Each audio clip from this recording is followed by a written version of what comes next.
Assalamualaikum warahmatullahi wabarakatuh. Halo pemirsa, apa kabar sahabat edukasi? Senang sekali saya Risma kembali hadir bersama Anda dalam program Tanya Kesehatan. Berdasarkan data WHO, kanker paru menjadi kanker yang paling umum terjadi dan merupakan kanker pembunuh nomor 1 di dunia. Sayangnya, pasien yang terdiagnosa terlambat karena gejala tahap awal kanker paru sering tidak muncul.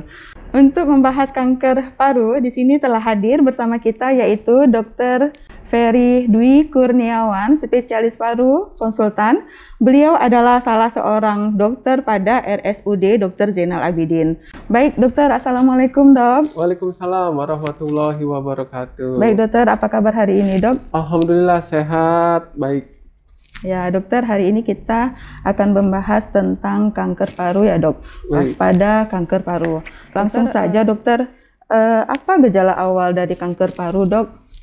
Jadi kanker paru itu adalah keganasan gitu ya, keganasan yang berasal dari sel epitel bronkus. Jadi dia berasal dari saluran napas ya. Nah, jadi kenapa bisa sampai terjadi kanker paru? Tentunya ada pajanan zat-zat berbahaya. Paling umum adalah asap rokok gitu ya. Terpajan setiap hari itu kan zat yang berbahaya ya. Kemudian sel-sel epitel tersebut berubah ya menjadi ganas gitu ya. Nah, gejalanya itu tentunya tergantung berada di mana dia lokasinya. Yang biasanya kalau memang di saluran nafas itu dia akan timbul batuk. Batuknya tidak kunjung sembuh. Pagi, siang, malam gitu ya, terus-terusan ya. Kadang juga disertai nyeri dada ya, dan kadang juga sesak napas tentunya, penurunan berat badan, tidak nafsu makan ya. Jadi dan itu berlangsung progresif, artinya seiring dengan waktu akan semakin memberat gitu. Jadi dokter, seperti tadi kan batuk-batuk yang tidak kunjung sembuh. Betul. Gitu ya kan dok. Apa perbedaan batuk pada kanker paru dengan penyakit infeksi lainnya ya? Seperti TBC gitu dokter. Memang saat ini TB atau TB paru atau TBC masih menjadi salah satu penyakit yang paling sering dijumpai di masyarakat di Indonesia ya. Batuk yang disebabkan oleh TB itu biasanya batuknya lebih dari 2 minggu. Iya. Ya, lebih dari 2 minggu dan kadang gejalanya juga hampir mirip gitu ya. Hanya saja pada TB ini dia ada demam dan ada keringat malam ya. Kalau di kanker paru dia tidak ada demam karena penyebabnya bukan infeksi. Nah, sering kali ya TB, jadi beberapa penyakit kanker paru itu diobati sebagai TB paru. Artinya dia kan batuk nih tidak kunjung sembuh, dia datang ke fasilitas kesehatan gitu ya, diperiksa, oh ini kemungkinan TB gitu ya, kemungkinan TB, maka dia diobati terus, bahkan ada yang sampai lebih dari 6 bulan diperpanjang sampai ternyata kok makin berat gitu, ternyata malah kanker paru. Jadi sering kita jumpai beberapa pasien kanker paru diobati dulu sebagai TB. Jadi sebenarnya adalah ketika kita mengobati TB, memang TB masih menjadi masalah utama di Indonesia. Kita bisa nilai dalam 2 bulan apakah ada perbaikan tidak. Kalau dia ada perbaikan ketika diberikan obat TB, berarti memang dia TB. Tetapi kalau dia tidak ada perbaikan, jangan-jangan ada penyakit yang lain. Sebagai contoh, kanker paru. Karena tadi ada hubungannya juga dengan pengantar dari Kak Risma tadi.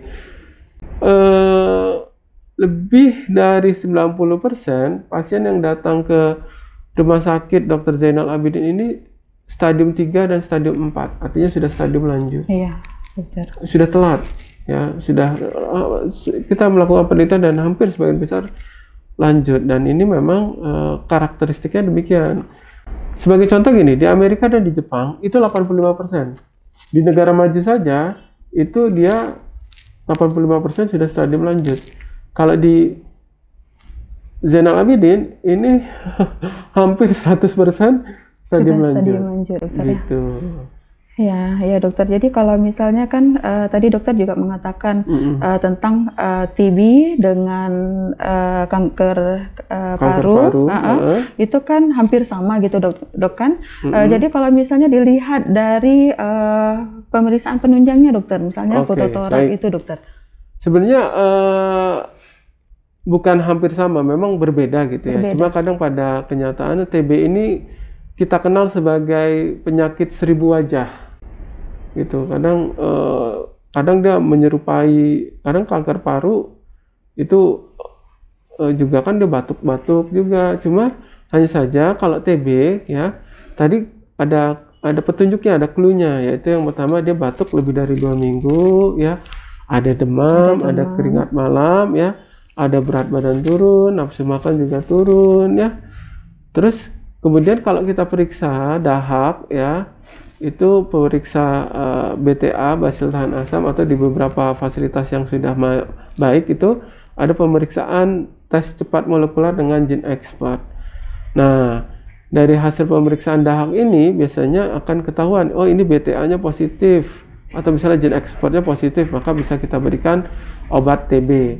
Sedangkan obat kanker paru itu kalau diperiksa dahak BTA atau gene expert tentunya negatif. Tetapi ada juga beberapa pasien TB paru yang diperiksa juga BTA-nya positif atau negatif. Oh, negatif.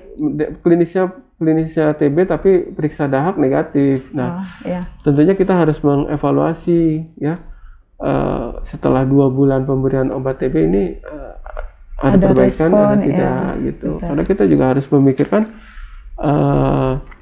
penyakit-penyakit yang lain, salah satunya yang paling sering ya kita jumpai kanker paru gitu. Ya, baik dokter. Selanjutnya dokter, apa penyebab kanker paru itu sendiri, dok? Ya, jadi bicara tentang kanker paru, tentunya ada satu faktor dari badan kita, dari genetik kita, yang satu ya. Kemudian ada juga faktor pajanan dari luar. Artinya gini, bisa jadi pasien orang tuanya sudah ada bakat kanker atau ada riwayat orang tuanya kanker, baik itu kanker usus ya, ataupun kanker paru, maka dia sudah ada bakat nih pasien tersebut. Walaupun bukan khusus kanker paru gitu, yang penting kanker gitu ya dok ya? Iya, kanker.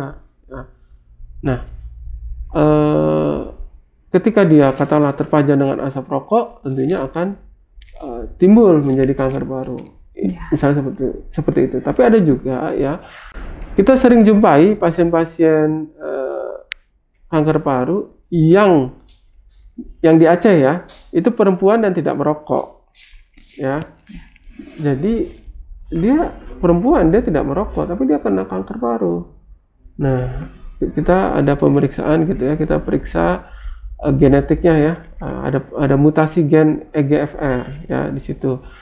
Nah, ketika dia terjadi mutasi atau misal ada sinyal yang tidak benar gitu, jadi sinyal itu meminta atau menyuruh badan untuk membelah terus gitu. Jadi ada yang tidak terkontrol ya dokter. Ya, jadi memang bawaannya tidak benar, akhirnya membelah. Nah, kita alhamdulillah ada obat yang ditanggung BPJS gitu ya untuk dapat diberikan pada pasien-pasien ini dengan mutasi gen EGFR. Gitu. Jadi kemoterapinya diminum secara diminum ya, dan gunanya untuk menekan sinyal yang tidak baik itu. Baik, itu tadi dari genetik ya dokter. Itu satu dari genetik satu selanjutnya. Genetik. Ya, yang kedua dia dari faktor pajanan asap rokok ya, ataupun dia bekerja di pabrik semen misalnya ya, atau di tambang ya.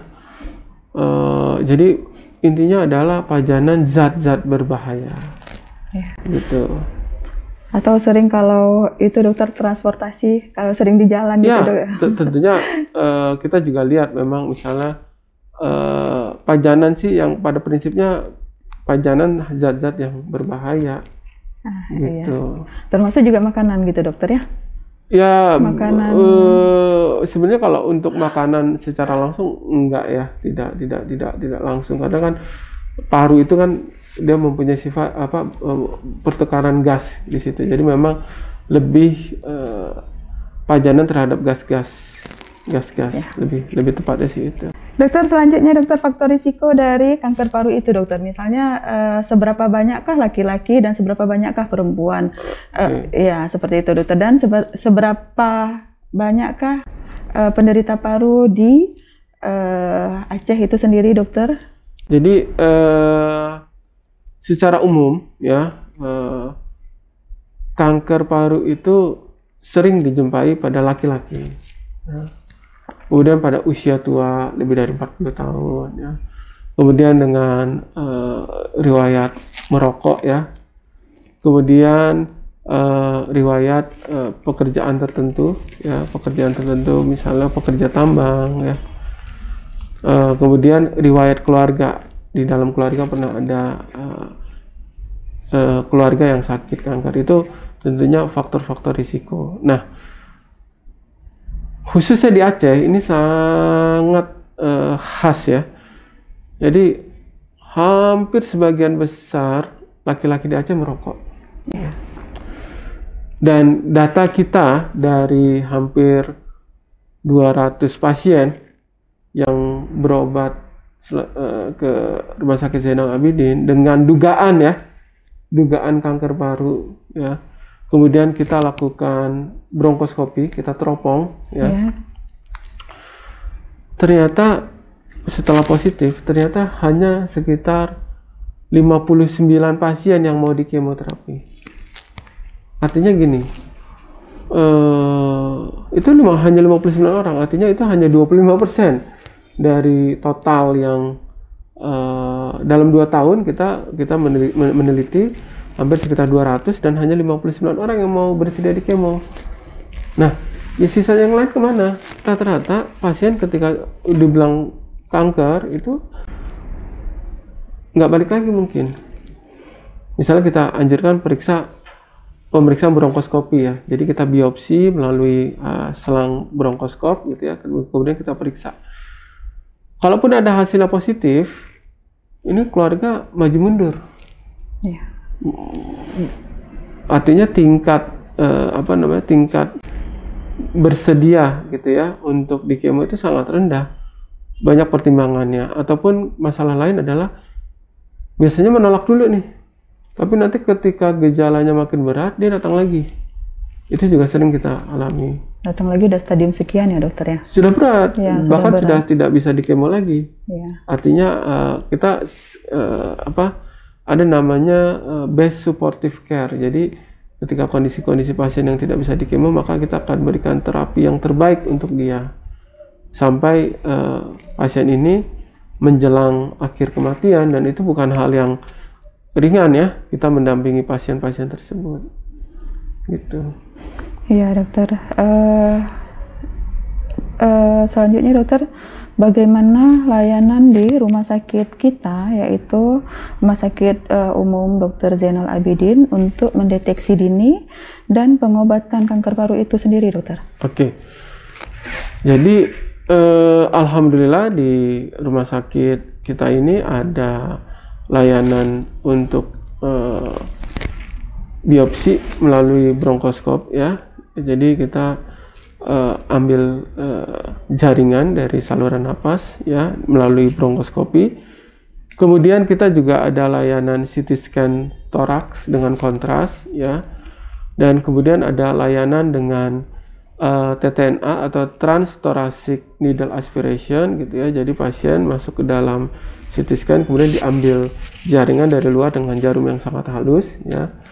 Ataupun kita juga melakukan pemeriksaan, kadang ada cairan di paru ya, ada cairan di paru, kemudian kita USG, kita ambil cairan tersebut, kita periksa di laboratorium kita di patologi anatomik, dan biasanya dapat itu jenis sel kankernya. Nah, ini adalah upaya-upaya diagnostik kita untuk menegakkan kanker paru. Selanjutnya yang kita edukasikan tentunya pasien untuk kemoterapi, ya, khusus untuk tadi yang perempuan ataupun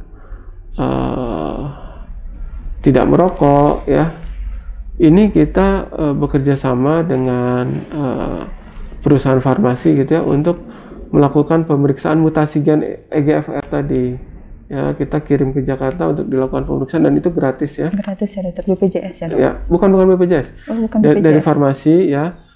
Kemudian setelah itu kalau hasilnya positif, maka kita bisa berikan obat yang ditanggung BPJS untuk yang mutasi gen positif ini gitu.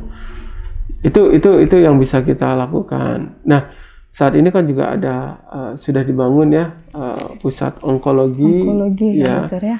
Tentunya juga kita berharap bisa lekas ada radioterapi di situ. Jadi tidak hanya kemoterapi, tetapi ada radioterapi bisa kita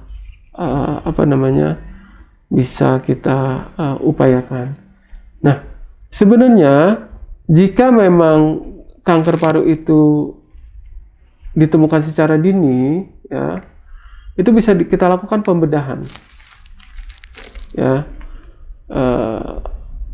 Tapi sayangnya sampai saat ini kita tidak pernah menemukan dalam dalam fase yang bisa dibedah.